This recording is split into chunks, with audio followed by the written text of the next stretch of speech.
Bio Bio Televisión, con el auspicio de Transforma tu empresa en una hiperempresa. Mundo Tecnología al alcance de todos. Nuevo Mage de Dongfeng. Vuelve a sentir la magia de manejar. Libérate del estrés con Melipaz, tranquilizante natural de NOP Laboratorios. Pinturas y adhesivos Lanco. Llegó la nueva forma de pintar con despacho en 24 horas. Presentan comentarios de Tomás Mochiati. Tu vida está llena de recuerdos y lugares mágicos. Nuevo Mate de Dongfeng vuelve a sentir la magia de manejar. ¿Andas acelerado? ¿Te sientes más irritable y alterado? ¿Te cuesta dormir bien? Tranquilízate naturalmente con Melipaz, que calma la ansiedad, relaja y reduce el estrés. Libérate del estrés con Melipaz. Pídelo en todas las farmacias del país.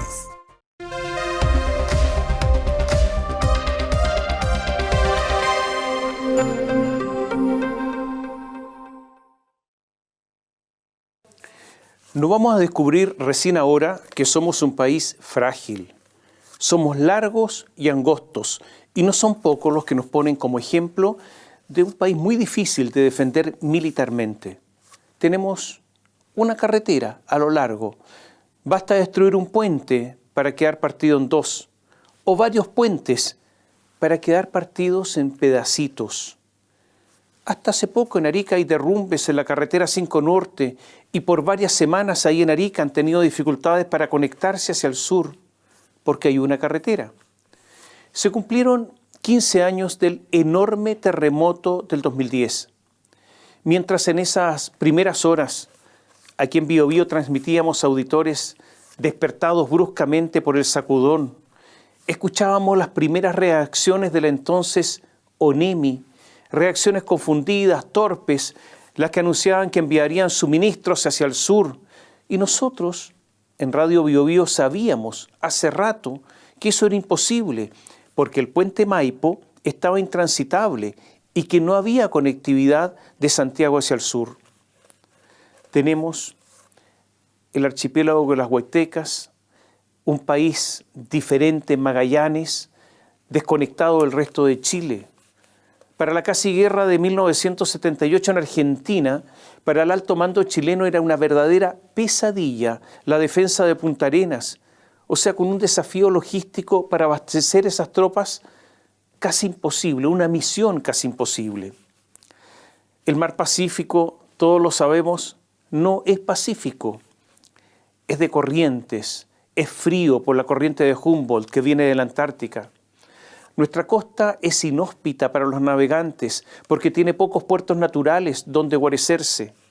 Y entre la isla de Chiloé y el archipiélago de las Huaytecas está el Golfo del Corcovado, donde es común ver que el mar se encabrite y que no hay olas, sino que se levantan columnas en medio de las cuales la navegación es un desafío para cualquiera.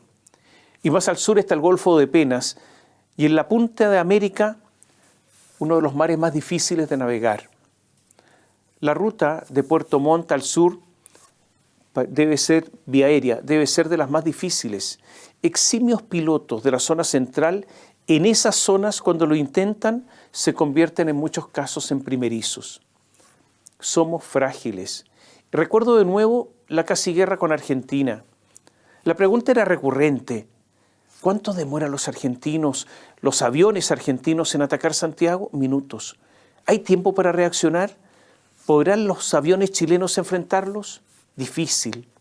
Se colocaron vigías humanos en la frontera para dar aviso de cualquier avión que apareciera, que surgiera desde la cordillera, para que la aviación chilena pudiese reaccionar. Era todo precario. Y nosotros contestar con lo mismo, llegar a Buenos Aires, era casi imposible. Somos un país de terremotos y como les decía, hoy recordamos el ocurrido hace 15 años, de los más intensos sucedidos desde que hay registros, con ese maremoto que azotó causando la muerte nuestras costas. Concepción, que ha sido lugar de terremotos, recordemos que el último El epicentro estuvo en las cercanías de Copquecura, en el mar, en las cercanías de Concepción. Concepción ha tenido 7 catedrales en su historia. Cuando ya terminaba la colonia española, sus habitantes, asentados en Penco, fueron obligados por las autoridades a trasladarse entre 2 ríos, el Andalién y el Biobío, alejados de la costa, para que no sufrieran otro maremoto. Podríamos seguir contando, porque los relatos abundan del terremoto de 1906, de 1939, de 1960 y ahora el del 2010.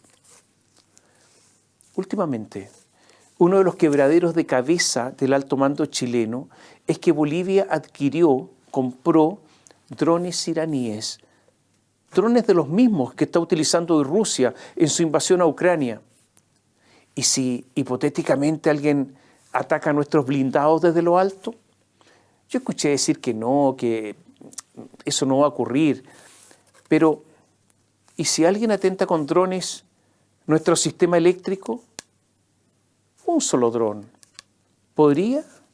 ¿Qué pasaría? Está bien, todo esto son conversaciones de café, del alto mando, que tiene el deber de ver escenarios hipotéticos lejanos. Pero queda la sensación que no se requiere un servicio de inteligencia demasiado sagaz, no se requieren agentes secretos avesados, no es necesario reclutar a traidores nuestros para conocer nuestras debilidades porque son demasiado evidentes. Pero dicho esto, otra cosa es que atentemos contra nosotros, o sea, nosotros contra nosotros, por negligencia, por dejación, por incompetencia, por tontería. Y algo de eso es lo que ocurrió el martes, el día del apagón. Sin que existiera una catástrofe natural, ese apagón del pasado martes es el más extenso que yo recuerde. Cuando 19 millones de chilenos se quedaron sin suministro eléctrico, fue impactante la confusión de todos. La confusión de las empresas, la confusión del llamado coordinador eléctrico nacional se llama. La ausencia de la superintendencia de electricidad y combustibles, la confusión del gobierno. Nadie sabía nada y las primeras declaraciones solo denotaron esa confusión con vocerías que era un juntar palabras para nada decir, en realidad con más preguntas que respuestas. El corte eléctrico fue el día martes 25 a las 15 horas con 16 minutos. Gabriel Boric delegó el manejo de la situación en Carolina Toá. Ella a las 15 con 47 minutos citó a un COGRIT, se llama Comité para la Gestión de Riesgo de Desastres. El Coordinador Eléctrico Nacional a las 16 horas emitió un comunicado mínimo y dijo que el corte se produjo en el norte chico y que, comillas, se activó el plan de recuperación del servicio para reponer los consumos en el menor tiempo posible. ¿Le dice algo eso? Se lo leo de nuevo. Se activó el plan de recuperación del servicio para reponer los consumos en el menor tiempo posible. Nada de eso ocurrió. No hubo menor tiempo posible. A esa hora se sabía poco, muy poco, incluso por el coordinador. A las 16:30 minutos, Carolina Toá da un punto de prensa con la ministra de Salud, Jimena Aguilera. Palabras de Carolina Toá: hago un llamado a la calma, es una falla del sistema, no estamos siendo objeto de un ataque, dijo.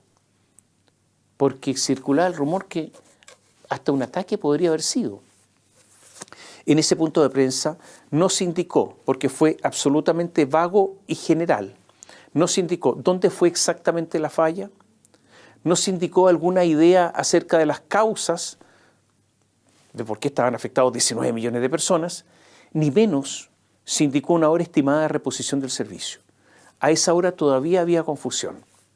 17 horas con 20 minutos, Gabriel Boric, endosando una chaqueta de trabajo, inició un sobrevuelo en helicóptero. Miró desde lo alto San Bernardo, la comuna, ¿no? De San Bernardo, San Miguel, Maipú, Providencia y Santiago. Un vuelo que se extendió por 25 minutos. Aterrizó de vuelta en el edificio Bicentenario, a metros del Palacio Presidencial. ¿Sabe qué? Nadie entendió mucho el vuelo. ¿De qué diablos podía servir? ¿Qué información adicional podía obtener alzando el vuelo sabiendo que la falla no se había producido en Santiago y mirando algunas comunas de Santiago para después volver? Si la información podía estar no arriba, sino abajo en el Palacio de la Moneda, donde es el lugar en que podría haber llegado información. Nadie entendió el vuelo del presidente. El gobierno ordenó a la Superintendencia de Electricidad y Combustibles, ella se llama Marta Cabezas, constituirse en el Coordinador Eléctrico Nacional para observar los trabajos que tendían a reponer el sistema. 19:45. Carolina, ya habían pasado varias horas del corte. Carolina Toá habló nuevamente. Habían pasado más de 4 horas del inicio del apagón. El sistema no se recuperaba. ¿Qué dijo Carolina Toá? Que era inadmisible que a esa hora aún se mantuviera el corte de energía. Dijo que ninguna región había recuperado el servicio y empezó a hablar de responsabilidades. Se anunció estado de excepción constitucional. ¿Cuál? El de catástrofe. Y la salida de militares a la calle. Se habló de 3.000 efectivos y toque de queda desde las 22 horas hasta las 6 de la mañana del día siguiente. La ministra de Defensa, Maya Fernández, no habló de 3.000 efectivos, habló de 6.000. La discrepancia del 100% nunca fue aclarada. Se había reunido el llamado EMCO, Estado Mayor Conjunto. Lo que sí fue evidente es que, me imagino que usted tiene la misma experiencia, es que de esos 6.000 militares nadie vio ninguno. Prácticamente no hubo militares esa noche y de madrugada. ¿Hubo un toque de queda? Sí. ¿Fiscalizado? No. La verdad es que el anuncio pareció quedarse en eso. Nadie vio militares. 300.000 estudiantes que ya habían entrado a clases se quedaron en sus casas el día miércoles, el día siguiente. Las miradas se dirigieron insistentemente a lo que se llama el ministerio sectorial, el que debía llevar la voz cantante, o sea, el Ministerio de Energía, los que más deberían saber de todo esto. Pero el ministro Diego Pardo estaba en Ñuble y no participó en el manejo de la crisis.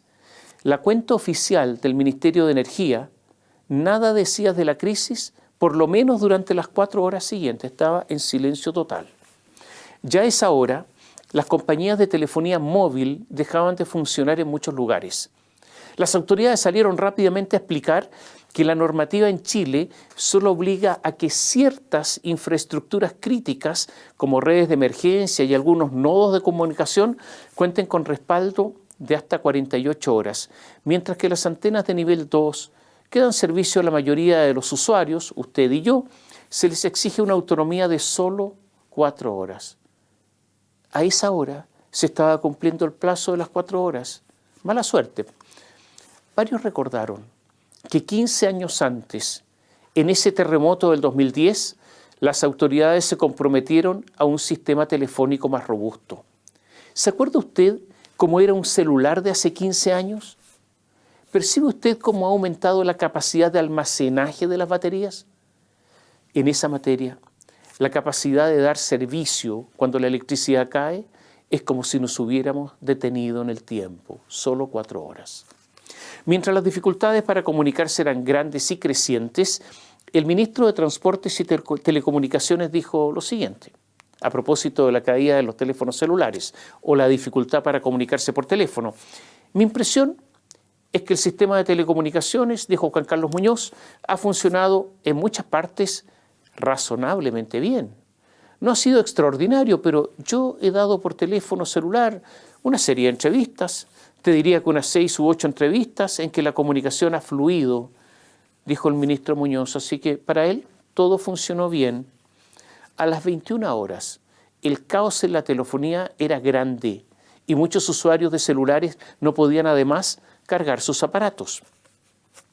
Alfie Ulloa, presidente de la Asociación Chilena de Telecomunicaciones, respaldó al ministro. Afirmó que al día siguiente, ayer no tuvimos un apagón de las telecomunicaciones. Y con eso dio por cerrada la discusión. Internet también se cayó, así como algunas empresas de cable. Como estamos en Chile, autoridades usaron un eufemismo. Hablaron de que se generó un efecto en cadena que terminó con el 90% de la población sin energía debido a una operación no deseada. Esa fue la frase que se utilizó, operación no deseada. Mientras tanto, las calles estaban atochadas de vehículos y en muchas ciudades el transporte público no daba abasto. En Santiago no funcionaba el tren central, el que conecta la capital con Rancagua y San Fernando. En Valparaíso se detuvo el Merval y en el Gran Concepción el Biotren. En Santiago empezaron a detenerse, ¿sabe qué? Los buses eléctricos. Las aplicaciones del transporte privado, Uber, Cabify y otros, dejaban de funcionar y las que funcionaban tenían que someterse a lo que se llama la tarifa dinámica, con precios altísimos, si es que usted tenía suerte de encontrar un auto. No había metro funcionando y la gente caminaba y se transportaba como podía. En el metro, además, hubo que evacuar a muchas personas. El apagón, se lo reitero, comenzó a las 15:16. El último evacuado del metro salió recién a las 16:50. Muchas personas se quedaron en los ascensores, en los edificios, y Bomberos realizó un trabajo enorme para rescatar a esas personas. A propósito de buses eléctricos, en Santiago hay 2.500. Y se lo decía, se fueron deteniendo poco a poco. Y todo esto ocurría en ciudades en que obviamente no funcionaban los semáforos. Los atochamientos eran gigantescos. ¿Por qué explico todo esto? O cuento todo esto, para mostrar que tuvimos momentos complejos, con mucha falta de información certera, pero al mismo tiempo la autoridad lo que hacía era intentar, en forma infructuosa, levantar la red. Porque una cosa es la falla, lo que originó el problema, y otra cosa es que no se pudo levantar después, reparar el sistema rápidamente, poner arriba el sistema. Juan Carlos Olmedo es el presidente del Coordinador Eléctrico Nacional, el CEN, y dijo que la protección de una línea se activó sin que hubiese razón para que operara, o sea, sin una falla que originara esta desconexión, y al desconectarse la línea se produjo un efecto cascada que botó a casi todo Chile. Y esto ocurrió en la línea de transmisión Nueva Maitencillo, Nueva Pan de Azúcar, 2 por 259 kilovolts, ubicada entre Vallenar y Coquimbo. Son dos líneas que se abrieron al mismo tiempo y eso no debiera ocurrir jamás. Después vino el trabajo, como les decía, para levantar el sistema, para reponerlo, para volverlo operativo. Esto también falló. O sea, una falla que originó el problema y el intento para que el sistema se levantara, se repusiera, también falló. El Coordinador Eléctrico Nacional, el CEN, intentó varias veces reponer el servicio en forma infructuosa. Las instalaciones donde se originó la falla corresponden a una empresa colombiana que se llama ISA Interchile, filial del grupo ISA, controlada por la empresa estatal colombiana Ecopetrol. ¿Qué dicen los colombianos? Dicen que estaban en condiciones de reponer el servicio, el de ellos, 44 minutos después de ocurrida la falla. El Coordinador Eléctrico Nacional pretendió levantar el sistema en 3 etapas, en 3 zonas, en forma progresiva. En el norte, en el centro, con Santiago y Valparaíso, y en el sur.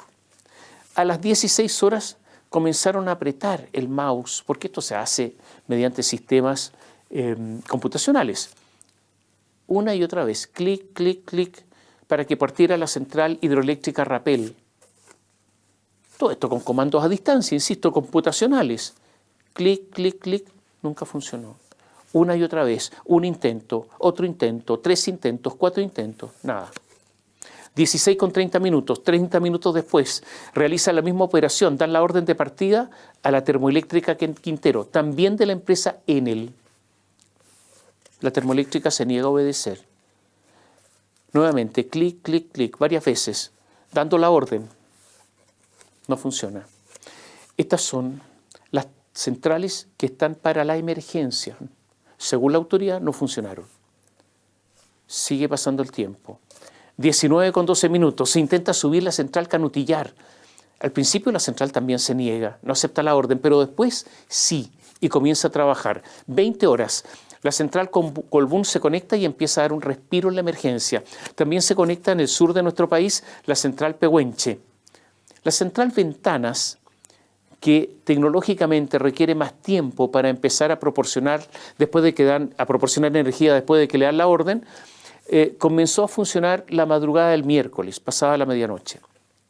Los dedos acusadores apuntaron a Enel Generación porque sus centrales que están para la emergencia no partieron.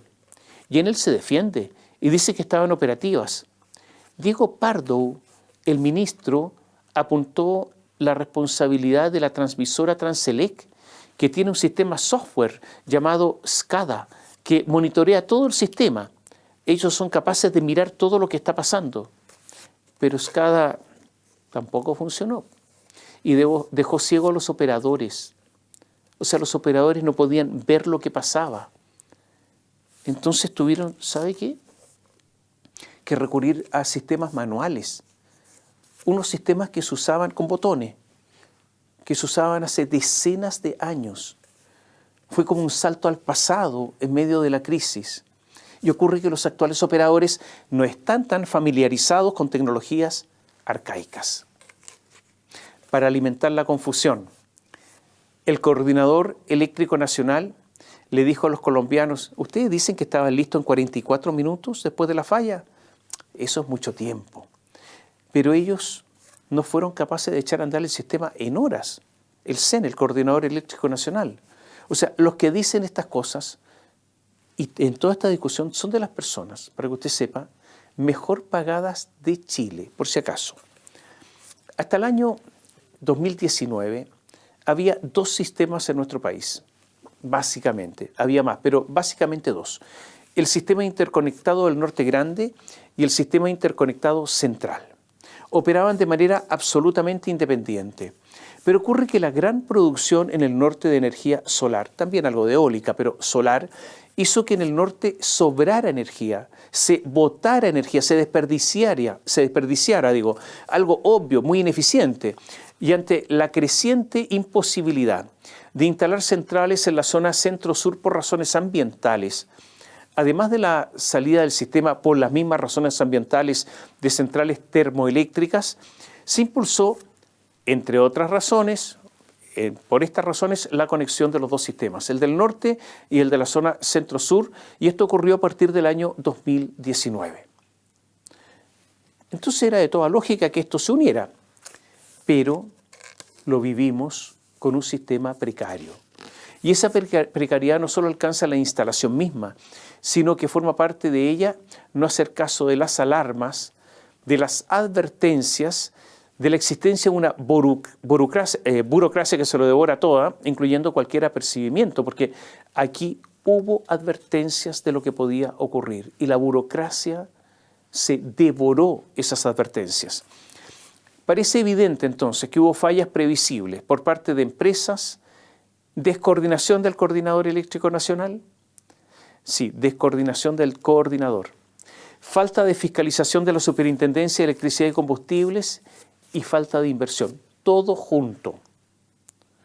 Le voy a dar un dato adicional.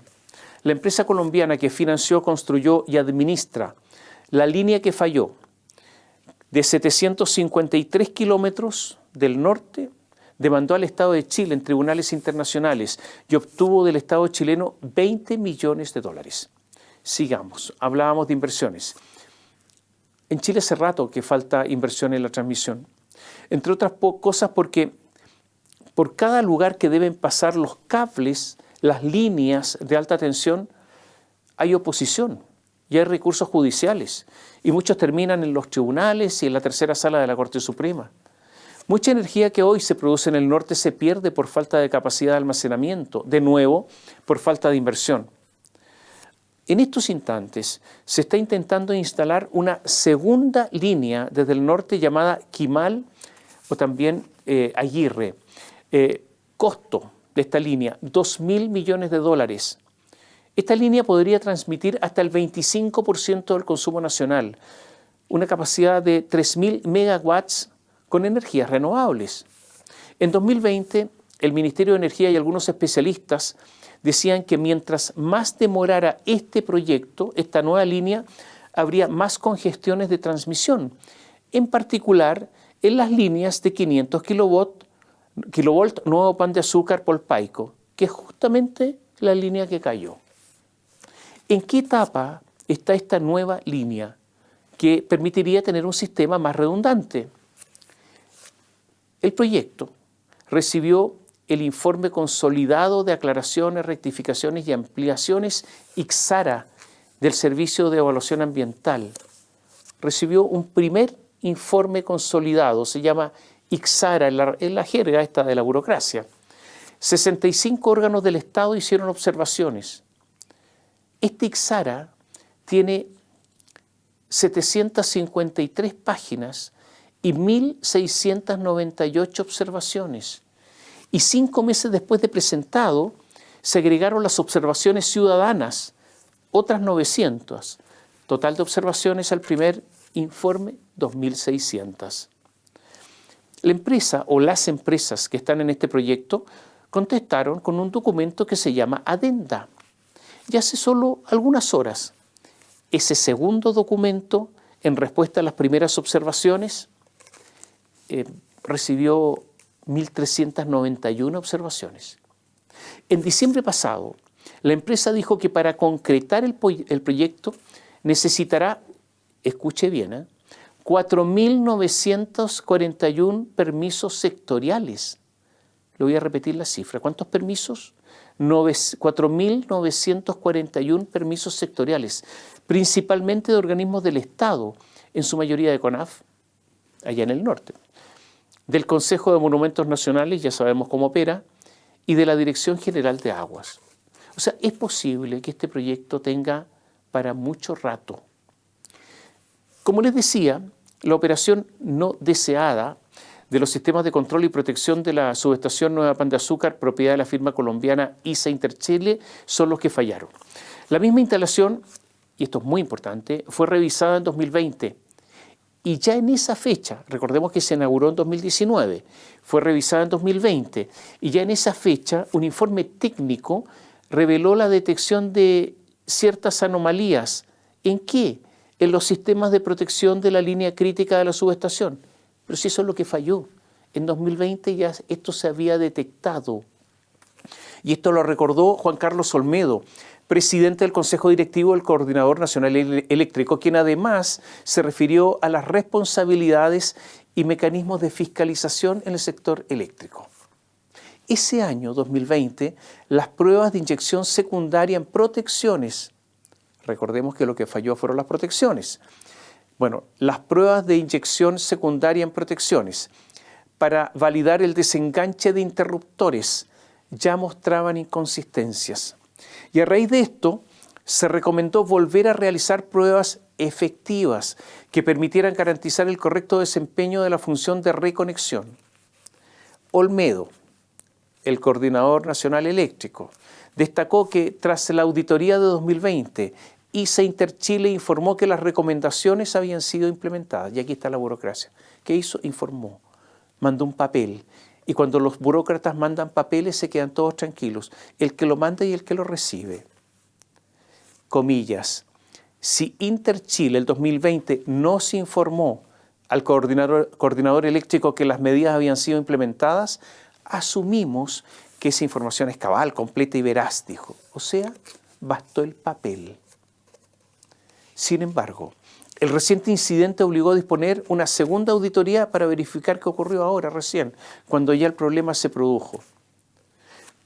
Desde el punto de vista económico, este apagón va a provocar en febrero seguramente una disminución del PIB en 0,2%. La industria minera habría perdido unos 40 millones de dólares solo en producción. El comercio podría haber perdido ventas por 20 millones de dólares. Se habla de que en total la pérdida habría sido de unos 150 millones de dólares. Pero ¿quién tiene la misión de fiscalizar todo esto? Bueno, la SEC, la Superintendencia de Electricidad y Combustible. Y parece que está muy al debe. ¿Quién dirige la SEC? Marta Cabezas. ¿Quién es ella? Es una ingeniera en industrias con magíster en gerencia pública de la Universidad de Santiago y desde el 2001 ha desarrollado su trayectoria en la SEC. Solo ha trabajado en el mundo público y ahí en la SEC, en ninguna otra parte.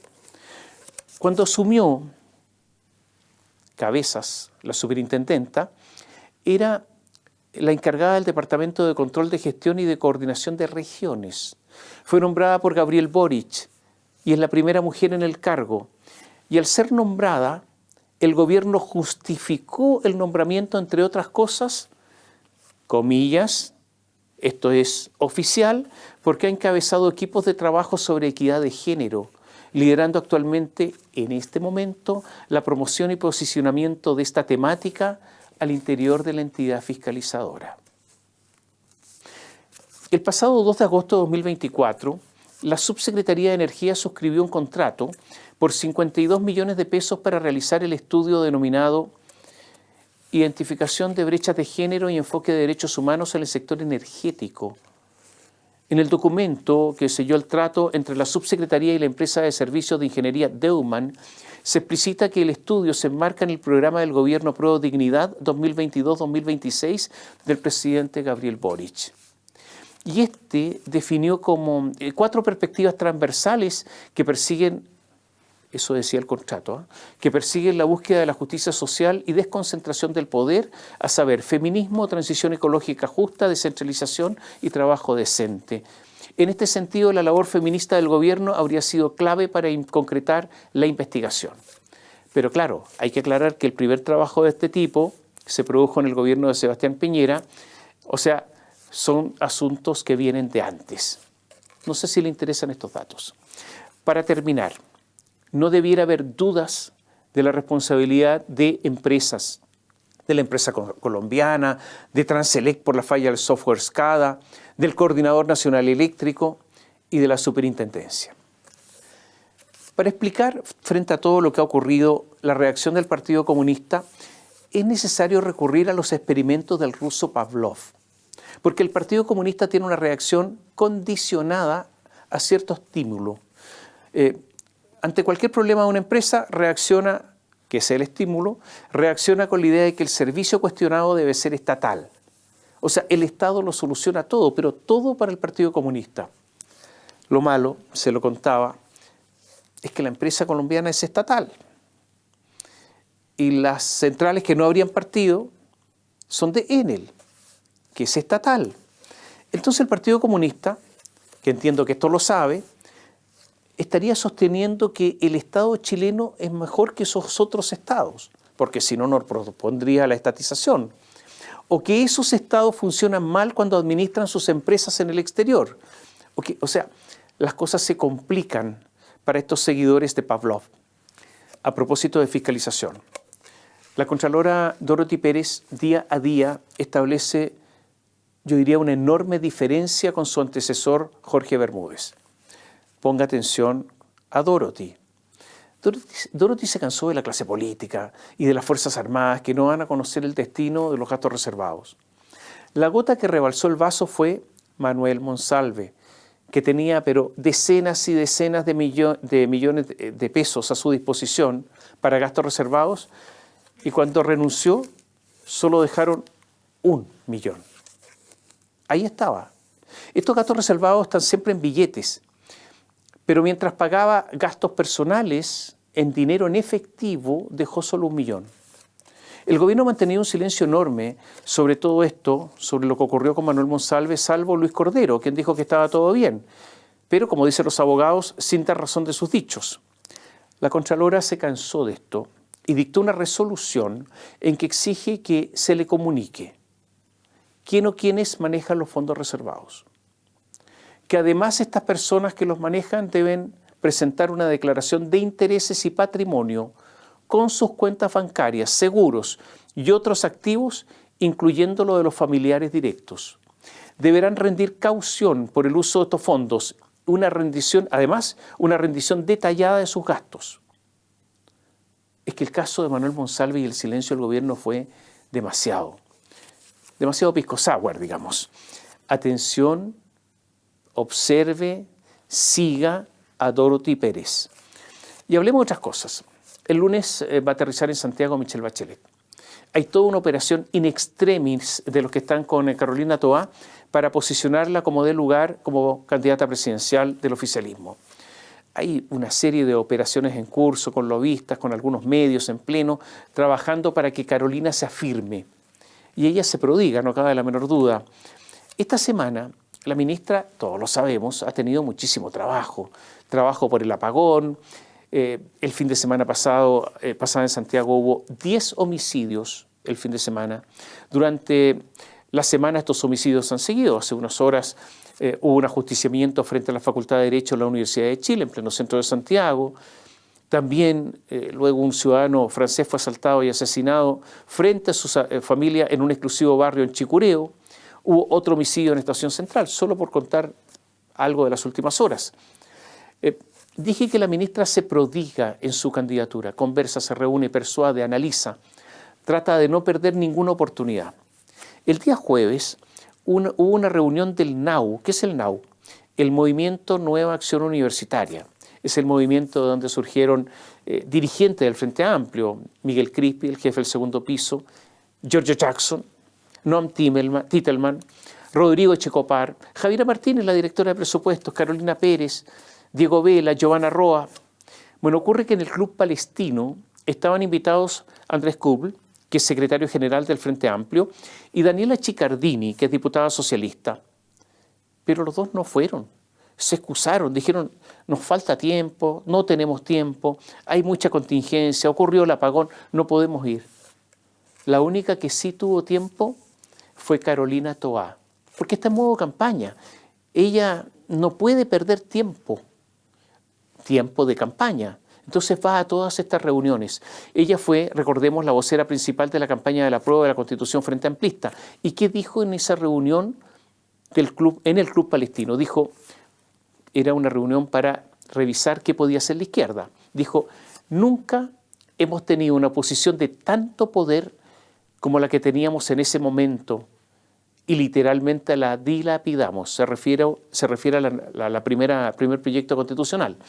Y dijo, sinceramente, no creo personalmente haber sido parte de esa dilapidación, pero el progresismo la dilapidó.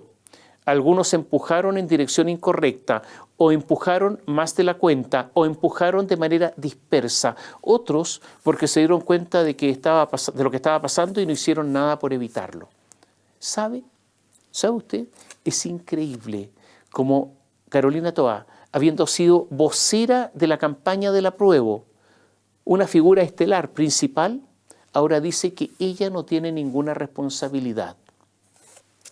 Y después habló de lo que podría ser su candidatura y dijo lo siguiente: los progresistas no pueden ser una lista de reivindicaciones, tienen que ofrecer una mirada de sociedad. Preferimos hablarle a grupos que tienen temáticas particulares, que están preocupados de temas específicos. Pero esa persona cuya vida cotidiana es levantarse en la mañana, ir a trabajar, ver qué hace con su tiempo libre, cómo cuida a sus niños, qué pasa con los momentos difíciles de la vida, no la reconocemos realmente, no nos sentimos muy identificados con su manera de ver el mundo, con sus dolores. O sea, ustedes ven cómo Toá se esfuerza. Pero, para mala suerte de ella, todo depende de Bachelet. Incluso hay algunos que prefieren a Claudio Orrego respecto de Toá, porque finalmente Orrego ha sido un hombre fiel. Apoyó el apruebo de la Constitución Frente Amplista. Apoyó en la última elección a Iracy Hasler en la candidatura a su reelección en Santiago. Y apoyó a Faraz Jadwe en Recoleta, el sucesor militante del Partido Comunista Daniel Jadwe. O sea, muestra de lealtad Claudio Orrego ha dado. Dicen que podría, sonrisa mediante, lograr más votos de centro. Pero reitero, todo depende de Bachelet. Algunos dicen que ya ha decidido, que ya ha resuelto. No es así. Todavía está irresoluta. Se ha comentado que podría ungir a alguien y ayudar a ese alguien, por ejemplo a Toá en la campaña. Pero en verdad, si el oficialismo tiene alguna posibilidad, no es con un ungido, sino es con ella. Hay una encuesta, que es la que dirige Alberto Mayol, de la Cosa Nostra, que arroja los siguientes resultados. Escuche bien. Primaria en la derecha. ¿Qué pasa con una eventual primaria en la derecha? Gana lejos Evelyn Matei. ¿Qué pasa con una primaria del oficialismo? Atención con esto. Bachelet, 47%, Toá 21%. Bodanovich 18, o sea, Bachelet en una primaria del oficialismo gana por paliza. Escenario de primera vuelta. Escuche bien. Veamos varios escenarios. Bachelet, 37. Matei, 25. Kaiser, 24. Kast, 7. En este escenario, con estos candidatos, pasarían a segunda vuelta Bachelet y Matei o Kaiser, porque están prácticamente empatados. Y es notable el deterioro, la caída profunda de José Antonio Kast. Otro escenario de primera vuelta. Ahora solo con Kaiser, pero sin Kast. Bachelet 33, Kaiser 28, Matei 27. Nuevamente lidera Bachelet y de nuevo Kaiser y Matei están empatados. Conclusión, no todos los votos de Kast van a Kaiser. Algunos van a Matei y por lo tanto cualquiera de los dos junto con Bachelet pasa a segunda vuelta. Otro escenario de primera vuelta. Carolina Toá 32, Kaiser 28, Matei 27. De nuevo, los dos candidatos a la derecha empatados. Veamos un escenario ya no de primera vuelta, de segunda vuelta. Matei. Voto seguro por ella, 40%. Y si se suman los votos que probablemente puedan votar por ella, que son 17%, suman en total 57%. Bachelet, votos seguros para ella, 36%. Si se suman los que probablemente votarían por ella, 43%. En total, gana Bachelet 57-43, paliza. Otro escenario de segunda vuelta, Bachelet contra Kaiser.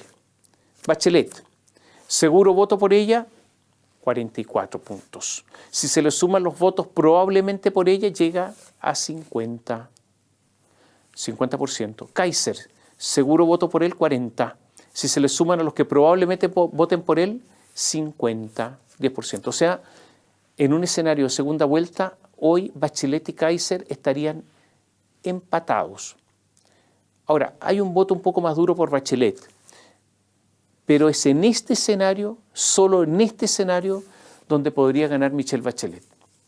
En la misma encuesta, Matei gana en segunda vuelta a Tomás Bodanovich y a Beatriz Sánchez por una amplia ventaja.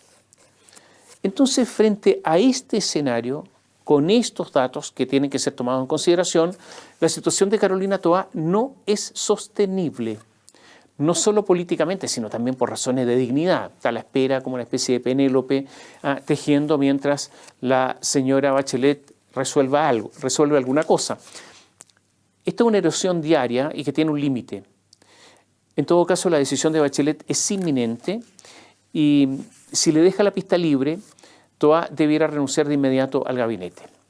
A propósito de elecciones, la Democracia Cristiana, ese partido perdido en los sopores entre la ideología envejecida mal y el poder escaso al que hoy puede acceder, la DC se integró a los partidos del oficialismo para definir las propuestas programáticas de la próxima candidatura presidencial, sea quien sea el candidato.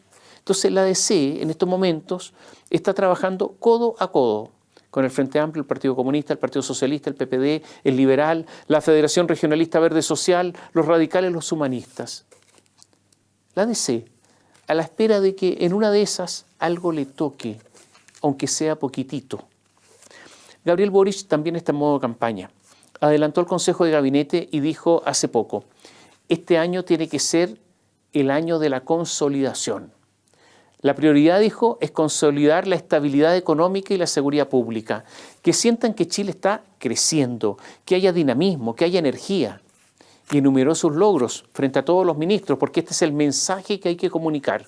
Copago cero, el royalty minero, la ley de 40 horas laborales, el aumento del sueldo mínimo, a lo que añadió recientemente la aprobada reforma de pensiones y el próximo estreno del Ministerio de Seguridad. Dijo que le queda un 25% de mandato, lo que es mucho, expresó. Y agregó que todas esas frases típicas que empiezan a aparecer del pato cojo, acá no se tienen que escuchar. Acá todos trabajando al máximo, porque este año tiene que ser de consolidación. Mientras tanto, la izquierda está en alerta con Daniel Jadwe y el coqueteo del Partido Comunista de una eventual candidatura suya. Recordemos que Daniel Jadwe y el presidente del Partido Comunista, Lautaro Carmona, tienen una alianza y esa alianza se mantiene. Jadwe dijo hace unos días lo siguiente: lo importante es impulsar un programa más transformador. Dijo que para ganar la segunda vuelta se pactó con los que habían gobernado por los 30 años anteriores y ellos se tomaron el gobierno. A 5 años del estallido, me parece inaceptable que no se haya resuelto nada de lo que generó la revuelta popular. Aquí lo que falta es que el pueblo se vuelva a levantar. Eso dijo Jadwe, ¿eh? Aquí lo que falta es que el pueblo se vuelva a levantar. Y agregó, escuche bien, cuando el Estado de Derecho no da respuesta a los intereses, las necesidades, a los dolores, a las angustias de los pueblos soberanos tienen todo el derecho a cambiar el Estado de Derecho y pasar sobre él. Lo del Partido Comunista, que no descarta a Jadwe como candidato, es notable, porque su candidato podría ser el hombre no solo un posible delincuente, que es lo que se acusa a Jadwe, ¿no? Sino que es una persona que impulsa romper con el Estado de Derecho y con las reglas democráticas. Este es el flanco izquierdo del oficialismo. Y por su parte la derecha está débil, está dividida, está anarquizada. Ya vimos que el día de hoy Matei y Kaiser están casi parejos. Es posible que por experiencia, por los partidos que la apoyen, termine imponiéndose Matei, pero eso no es seguro. Su indefinición en la reforma de pensiones fue notable. Su entorno es el de la derecha de siempre. Y ocurrió un hecho en la última semana que refleja el estado de las cosas. Después del impresionante retiro en secreto de Mario Marcel y Javiera Martínez de 3.500 millones de dólares desde la Corfo, de dineros provenientes del litio, la derecha con razón criticó a esta dupla, Marcel Martínez. No es ilegal lo que hicieron, sino que es cuestionable el retiro en secreto, la causa del gigantesco desbalance financiero y el hecho de que se haya faltado una promesa, porque Gabriel Boric se había comprometido que los dineros del litio tendrían otro destino. Entonces no es un asunto de legalidad o ilegalidad, como con cierta ceguera creyeron que era el asunto algunos.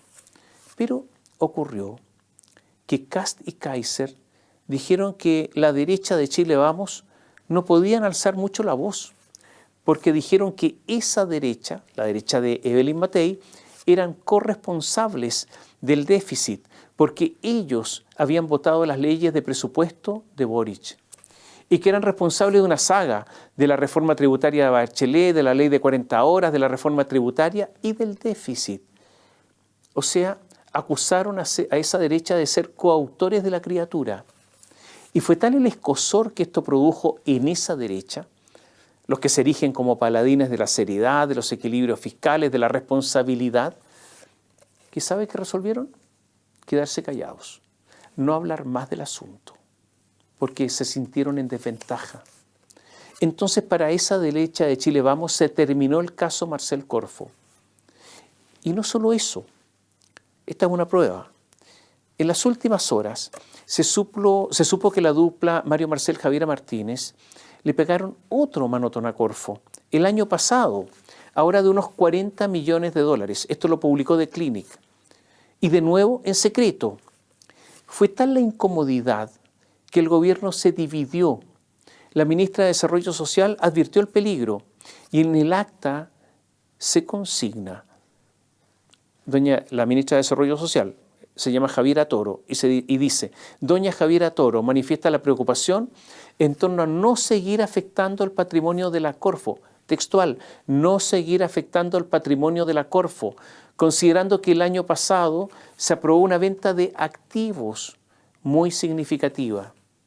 La ministra de Ciencia, actual vocera subrogante del gobierno, Aysén Echeverry, dijo que la idea es que esta excepcionalidad no se vuelva la regla general en el futuro. Y el ministro de Economía, Nicolás Grau, que es coautor del retiro de la plata, dijo que esto no debería ocurrir nuevamente. Gente del oficialismo en el acta, ustedes lo escucharon, dicen que afecta el patrimonio de la Corfo. Pero ante este nuevo retiro, la derecha no dijo nada. principalmente la derecha de Chile, vamos. ¿Y por qué? Porque la acusación de Kaiser y Kast de que ellos son corresponsables les tocó en el alma, porque algo de verdad hay en eso. Y de esta manera, el desbalance público de las finanzas públicas, ni más ni menos que de 4,5 puntos del PIB, se lo van a pasar por alto. La situación de la economía, todos sabemos, es de estrechez. Pese a las ínfulas que se da Gabriel Boric de que se ha logrado la estabilidad, no es verdad que haya estabilidad económica. El grotesco error en el déficit del año pasado lo indica y los números no mienten. Y no solo eso, Mario Marcel debe presentar en abril próximo, queda poco, en el informe de finanzas públicas, las, comillas, acciones correctivas para retornar a una situación fiscal sostenible. Todo esto según la Ley de Responsabilidad Fiscal del año pasado. El Consejo Fiscal Autónomo ha dicho que se requiere un ajuste fiscal adicional a los 600 millones de dólares que se habían establecido, de otros 1.500 millones de dólares para llegar a la meta comprometida del déficit estructural de 1,1% para este año. Es verdad, el gobierno no tiene la obligación de cumplir su promesa, es cierto. El año pasado, de hecho, el déficit que se planeaba de 1,9% fue de 3,2%. La diferencia en términos macroeconómicos es enorme. Es posible que Mario Marcel no tenga espacio para hacer el ajuste en un año electoral, por lo que nos seguiremos endeudando. Este gobierno va a dejar al próximo sin un peso, nada, cero. Mientras tanto, el Servicio de Impuestos Internos está intentando recaudar a como dé lugar todo lo que haya. Se necesita plata. Las contribuciones, todos sabemos, son establecidas mediante un sistema absolutamente opaco. Lo cierto es que se están preparando para el reavalúo de las propiedades, muchas de las cuales han bajado de precio, pero para el Servicio de Impuestos Internos han subido de precio, valen más. El Servicio de Impuestos Internos, en el servicio, existe hoy la tendencia, por ejemplo, a rechazar todo reclamo de impuestos. Si quieren, vayan a los tribunales. Nosotros rechazamos todos. ¿Por qué? Porque hay que recaudar. Y están con una técnica que llaman pesca de arrastre. ¿Qué significa la pesca de arrastre ahí en el Servicio de Impuestos Internos? Se lo explico. En el mar, si van los pescadores a pescar merluza, puede ocurrir que en la red caiga también un robalo, una reineta, otras especies. Pero eso no importa, todo para adentro. Entonces, en el Servicio de Impuestos Internos están en eso, girar impuestos a mucha gente y en una de esas el que cae, cae. Ya sea por temor, porque es caro reclamar, recurrir a algún abogado o por cualquier otra razón. Por ejemplo, ahora se pagan patentes o el permiso de circulación de los autos, permiso de circulación de los vehículos. Algunos autos en Chile envejecen, pero para el Servicio de Impuestos Internos suben de precio. Este es el mundo al revés. Es que hay que recaudar. Y pasa otra cosa. Cuando usted compra un auto nuevo, pierde inmediatamente el IVA. Paga el IVA, pero si pretende vender el auto, el IVA hay que descontarlo inmediatamente. Y un poco más porque ya está usado. Pero ocurre que el IVA, dentro de los cálculos que establece el Servicio de Impuestos Internos, ese descuento del IVA no lo considera. O sea, el cálculo que están haciendo del valor del auto recién comprado es más alto.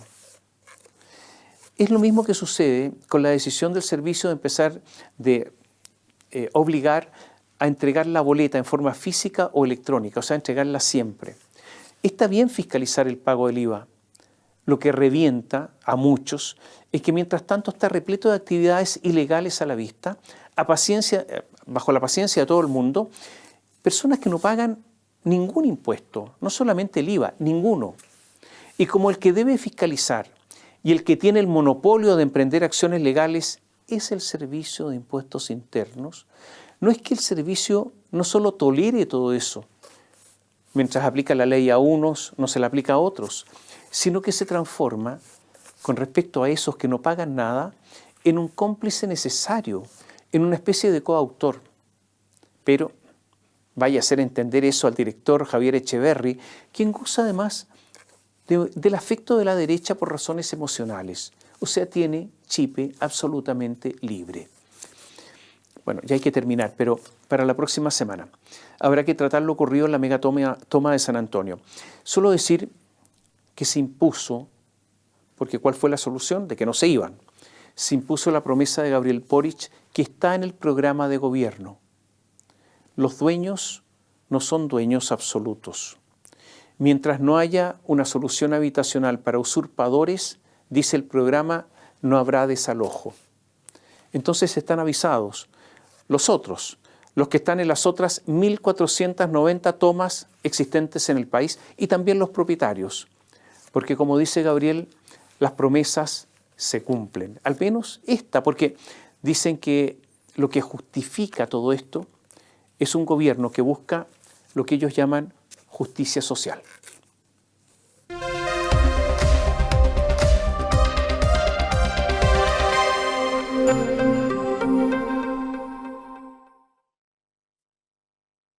Bio Bio Televisión, con el auspicio de Transforma tu empresa en una hiperempresa. Mundo Tecnología al alcance de todos. Nuevo Mage de Dongfeng. Vuelve a sentir la magia de manejar. Libérate del estrés con Melipaz, tranquilizante natural de NOP Laboratorios. Pinturas y adhesivos Lanco. Llegó la nueva forma de pintar con despacho en 24 horas. presentaron comentarios de Tomás Mochati. Tu vida está llena de recuerdos y lugares mágicos.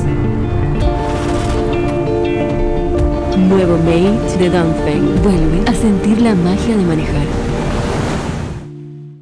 ¿Andas acelerado? ¿Te sientes más irritable y alterado? ¿Te cuesta dormir bien? Tranquilízate naturalmente con Melipaz, que calma la ansiedad, relaja y reduce el estrés. Libérate del estrés con Melipaz. Pídelo en todas las farmacias del país.